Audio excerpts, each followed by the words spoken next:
The biggest, baddest anime blood orgy of 2018 comes to a close in the final episode of Goblin Slayer. But worry not, my fellow adventurers, it looks like in the future, Goblin Slayer and his friends will be slaying again.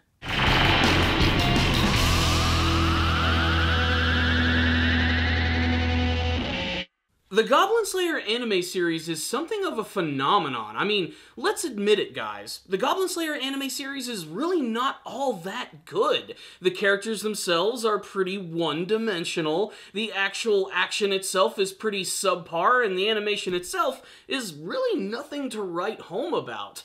But what is it about this series which has made it one of the biggest anime hits of 2018? A lot of people really seem to love this show. Then again, a lot of other people seem to absolutely hate this show too. What I will say is, Goblin Slayer for me is one of those guilty pleasure kind of anime series. It's popcorn entertainment. There's really not that much to think about, but if you put your feet up, relax, and don't think about it too much, you might end up having a lot of fun with this show. A show which ultimately is trying to pay homage to classic fantasy tropes. Not exactly reinventing them, but it did do something that I thought was really clever. How they basically made an entire anime series about the sidekicks of a story. The side characters, not the ones who go off to fight against the main villain, the evil guy whose aspirations are to take over the world. No, this is essentially an anime series about an exterminator. He's not the most amazing dude in the world, he's got a weird personality, and he spends his time going into small caves and killing large families of creatures. But Goblin Slayer is a little bit more than that. In fact, I would say that the final scene of this episode was surprisingly heartfelt and actually made me realize that, yeah, I kind of like these characters and I would like to spend more time with them. And considering they don't even have names, good job, Goblin Slayer. That was a big accomplishment.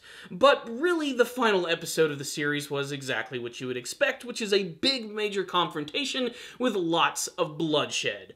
Everyone got to do something awesome in this episode. If you even have something of a favorite character from the series, they at least do something that's pretty damn cool in this episode, which basically just amounted to Goblin Slayer and the Priestess battling against the Goblin Lord, while all of the other side characters continue to battle against the Goblin Army. The battle against the Goblin Army, like I said, is really exciting because all of the characters get to do something awesome. Especially that one character who looks so much like Guts from Berserk, it has to be intentional. Even the way he takes out one of these guys is so Guts-like. Even the camera angle they used of seeing this giant Goblin champion's body get cut in half, you're only able to see this guy's face through the actual cut of this goblin's abdomen. It's so Berserk, and it's so much better than the CGI Berserk anime series they actually did. Even the Lance douche has one of the coolest scenes from the entire series as he's battling against a goblin champion using a chain. This guy just runs up this chain like a ninja and ends up just stabbing his lance right into this goblin's face. It's just awesome. Everyone gets to do something cool, and the only characters that die are ones we don't give a fuck about! But the main event of this episode is indeed Goblin Slayer going up against the Goblin Lord. And I honestly thought he was going to be getting his clock cleaned for most of the fight, considering how tough of a time he had with that one single champion. But no, he's pretty prepared here, despite the fact that he's never actually had a one-on-one fight with a goblin in the middle of a forest before. This is something a little different, and just like some of the other previous battles that we've actually seen, we get to see everybody just sort of trading blows and being on even terms. And it almost seems as if Goblin Slayer himself is going to lose, even after dealing this one big attack where he hits him right in the stomach with his sword, and the blade actually breaks off into his stomach, which is great. But he's sitting there bleeding out when suddenly the Priestess appears, which I honestly think is a great moment. I don't think it steals the thunder away from Goblin Slayer. In fact, it actually drives home the entire point of the series, which is you cannot get lost in your very own devices and revenge. If you do, eventually it's going to consume you and you're simply going to die. Being able to open up to other people and work with them directly, honestly, at the end of the day, is what the entire series is about. Giving up your pride and realizing that you are not God and you are not invincible. And the Priestess just comes in, uses protection, crushing this orc, which causes the blade to get even more stuck in its stomach.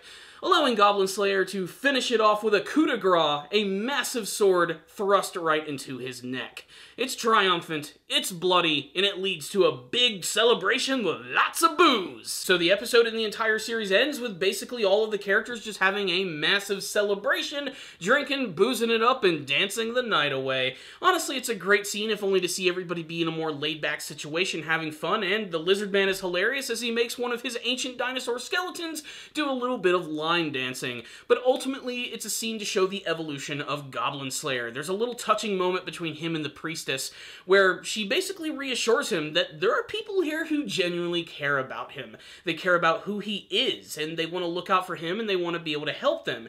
And because of that, he's left a massive impression on everyone that exists within this massive, bustling village. They would do anything for him. They realize the importance of this character, and it's also sort of spurred him to be something of a real adventurer. No more just simply going and doing goblin slaying, but going on big, grand adventures to potentially save people and maybe even the world.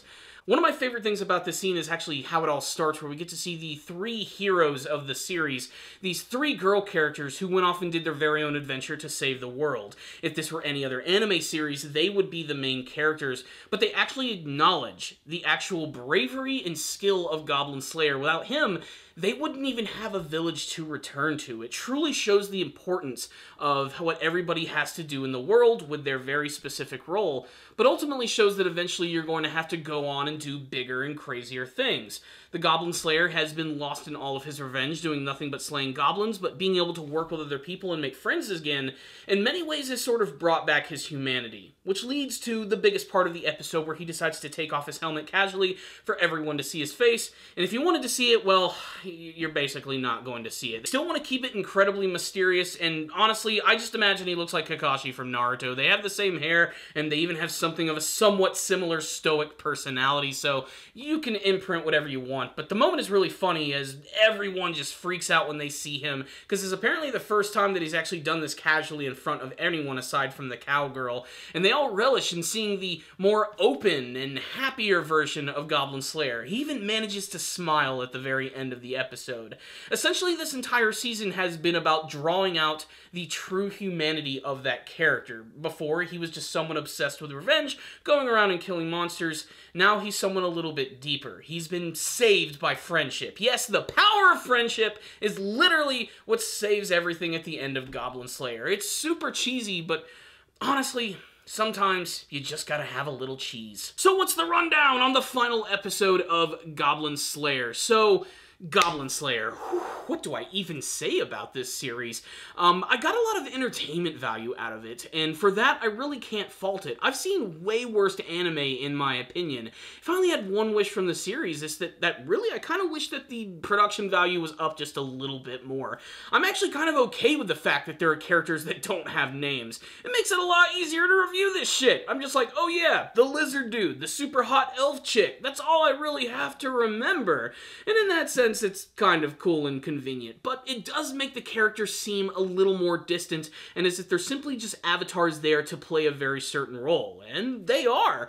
But that's kind of the entire point of Goblin Slayer, as it is paying homage to fantasy in general. It plays with the tropes. It's literally just kind of like a retelling of an RPG game. In that sense, it can kind of hurt the series too. Not in the fact that the series really doesn't have the greatest writing in the world and is very stock with its characters. But again, I don't know what it is, but I just find myself being drawn in by the simplicity of the show. I don't know what it is.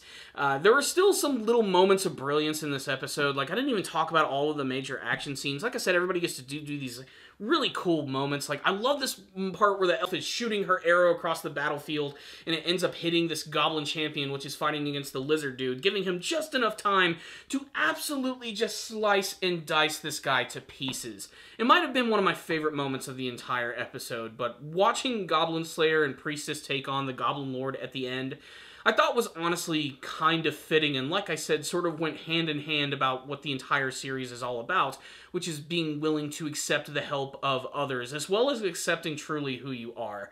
It's super fucking cheesy, but honestly it did work, and I'm very anxious to see what the future of the series is going to be. I've done a little bit of research on Goblin Slayer, and apparently there's like a prequel story which is called Goblin Slayer Gaiden. There's a Goblin Slayer Year 1. I don't know. There's like a bunch of different like side stories for the series. And the implication at the end of the show, especially with the very obvious message, they say that Goblin Slayer will return. So we're probably going to see more in the future. It seems to have left one hell of an impact, actually. I'm not sure if it's bigger in the West if it is in the East, but I'm interested to see more of where the franchise is going to go, and if the first season was successful enough, hopefully this means we'll get better material for the future. I'd like to see more of Goblin Slayer, to be perfectly honest. It's not the best thing I've ever seen in the world, but it's entertaining as all hell, and I can't really fault it for that. If I had to give the entire series an actual score, I think it's like either a 3 or a 4 out of 5. 4 might be being a little too nice to it, but as far as giving it a 3 out of 5, I think it's a really competent anime for what it's trying to accomplish. Not exactly breaking the mold in any way, but still managing to be very entertaining, and if you're even into fantasy anime at all, I still think it's worth a watch at least once, especially if you're a fan of the actual tropes of the fantasy genre.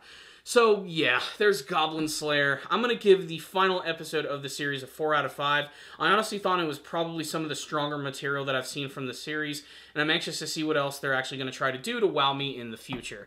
So there it is. I'd love to get all of your thoughts, however, about the finale and the overall anime that is Goblin Slayer. Did you like the show? Did you not like the show? Did you have any favorite characters or moments? And what do you want to see from the future of this franchise, or do you want to see nothing at all? Well, that does it for my review of Goblin Slayer. If you guys want to see any of my previous reviews, there will be a playlist on the channel. Make sure to check that out. And of course, subscribe if you just want to see more anime reviews. I have a ton of other videos. A brand new anime season is getting ready to come up. If there are any shows you guys want me to look at, tell me what they are in the comment section below. And if I have the time, I will make sure to try and look at them. Until next time, guys, and as always, stay down, baby.